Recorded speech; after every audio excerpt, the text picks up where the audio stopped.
Outra imagem, por favor, do dia. Mostra aí para nós o quanto antes. É aquela porta estreita, caminho largo do passado. Olha mesmo. Eu disse que a minha avó, mãe velhinha, me ensinou como era o céu e o inferno e a perdição, usando esse mapa que tinha na casa de todos os crentes da antiguidade. Isso, eu já vi muito disso. Da antiguidade. Lá em cima está um Deus dentro de um olho de triângulo assim maçônico, né? É a glória divina. Tudo onde tem festa, bar, cassino, parque, Disney, lazer, esporte, do lado esquerdo de cá é inferno. É assim, cara? É a porta larga. É assim que os crentes veem até hoje. É ensinado nas igrejas por aí. Do lado de cá, aonde é todo mundo meio assim ferrado, ou então vivendo uma vida simétrica, chata, é todo mundo de gravata, tudo em estado de simetria, aonde tem cara de tribunal de justiça. E essa solidez opaca do lado de cá, e no máximo vai subindo para colinas, e lá em cima tem uma glória divina maçônica, e do lado de cá, estranhamente meio egípcia, assim. À direita? É à direita, lá, Nova Jerusalém. Lá, aquele caminhozinho. Aquele caminho que dá lá em cima na Nova Jerusalém. Aí eu, menino, olhava para isso e dizia, poxa, cara, eu não vou para o céu. Esse caminho aqui tá muito melhor, né, Caio? Eu já vivo do lado de cá, todos os meus amigos, a vida rola do lado de cá. É aqui que eu jogo bola. Tá tão pouca gente ali, aqui, né? Tem um interesse, tá todo mundo aparentemente tão mais alegre do lado de cá, dali do lado de lá uma circunspecção infeliz. Os gramados abandonados, ninguém correndo, ninguém curtindo nada. Todo mundo de terno no gramado. Sem playground. Sem playground, sem nada, eu não queria. Aí me sentia culpado, dizia, será que eu sou um perdido, meu Deus? Será que eu gosto da porta larga? Eu tive essa angústia infantil. Agora, o pior é saber que tem gente grande, morrendo velha, pensando até hoje que porta estreita é um fundamentalismo comportamental exterior, moralista, de vestes e estereótipos, e que perdição é a antítese negativa, assim como se considera que é a naturalidade da existência, de comer, beber, correr, se alegrar, dançar, ter tempo para tudo. Eu com 6 meses de convertido, eu tinha 18 anos, eu cheguei a uma conclusão que me entristeceu demais, mas eu não conseguia mentir para Deus acerca disso. É que eu era mais feliz no mundo do que em Cristo. Ah, é? Do que eles chamavam de mundo, eu achava assim, mas tem uma coisa errada. Em relação ao que você chamava de em Cristo. É, também, claro. Porque o que você estava chamando de em Cristo era uma falsificação. Aí eu falei, mas não bate. É. Não bate. Antes da igreja eu era mais feliz com ele que dentro da igreja. Sem ter igreja para mim, eu era mais feliz na minha relação com ele depois da igreja. E foi muitos anos depois da igreja. Foram muitos anos uma luta interna. Por quê que está errado comigo? Porque fizeram uma dieta de existência em você, uma supressão psíquica quase insuportável. Aí o cara não sabe por que ele fica com latências e pulsões e carências não tópicas dentro dele. Meu Deus, houve um arrancão com fórceps de uma quantidade enorme de coisas que não eram questão de consciência. Era só de formatação de exterioridades, de imposições culturais como se fossem mandamentos do reino de Deus. E a alma sabe, ela se sujeita, porque ela não tem argumentos contra. Mas a profundidade do ser dá um grito, a consciência geme.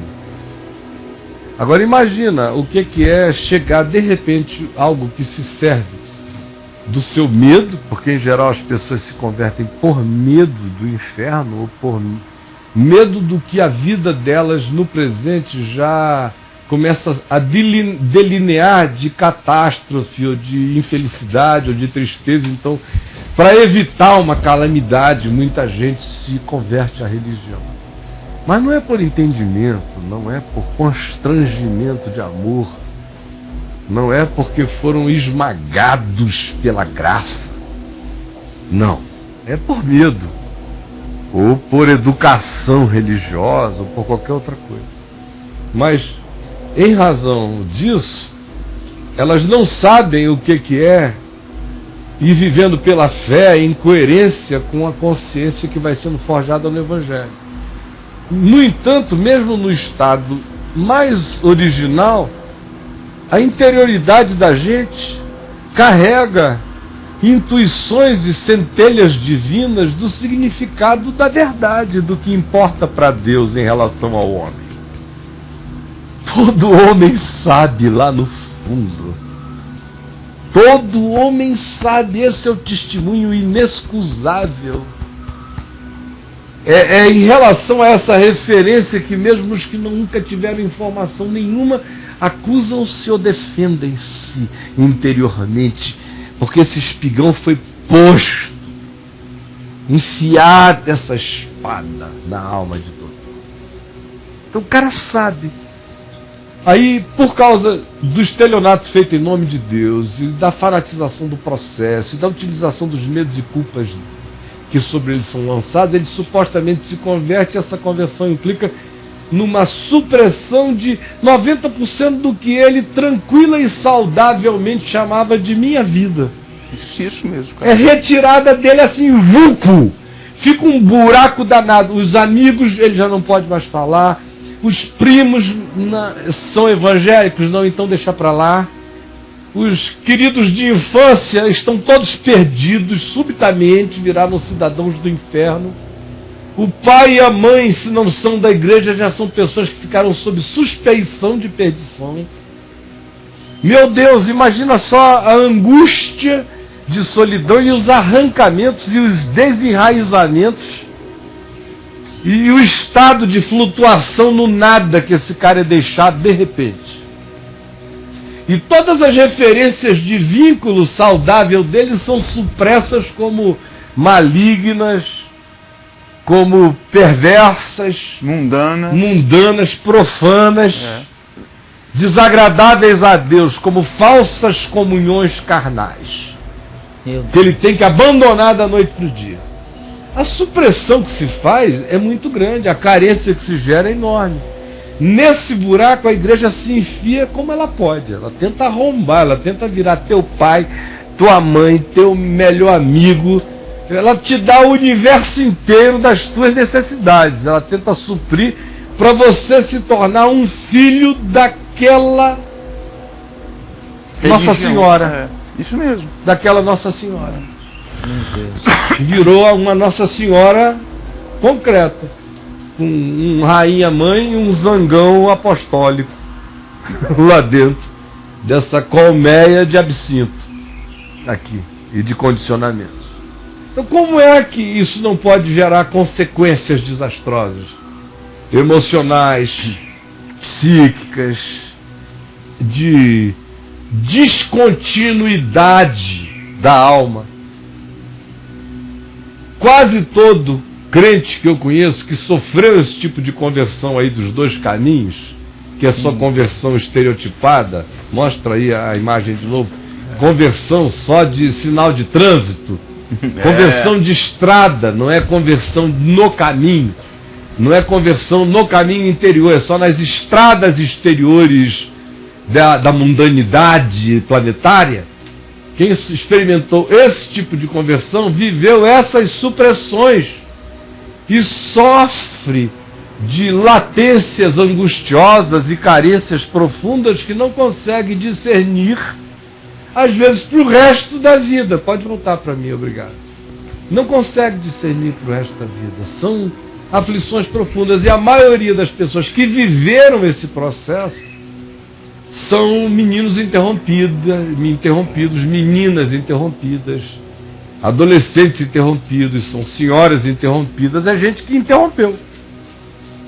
Sabe que quando eu me converti, alguns amigos meus cristãos mais lúcidos que eu vim a conhecer depois, como o meu querido Manfred Gerlach, que é um ser humano lindo, maravilhoso, e eu conheci ainda na Igreja Batista da Capunga, lá no Recife. Depois ele se tornou presidente da Visão Mundial no Brasil e depois vice-presidente para a América Latina, depois para várias outras partes na área social, no mundo inteiro, um homem de Deus íntegro, bom e santo.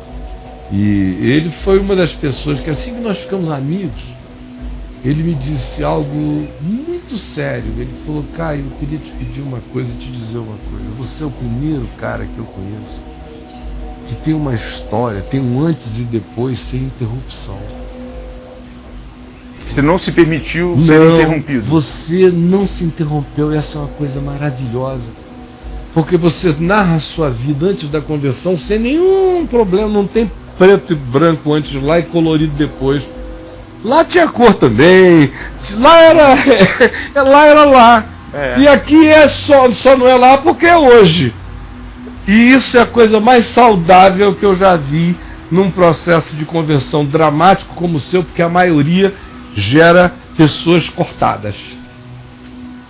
Você não se permitiu ou teu pai te ajudou nesse processo? Não, eu não saberia fazer esse corte, eu não saberia me esquizofrenizar, porque eu não conseguiria não respeitar tudo que eu vivi, com consciência ou com inconsciência, sabendo ou não sabendo, pecando ou acertando, fez parte, tem que ser processado, aprendido e posto a serviço útil da glória de Deus. Amém, Caio.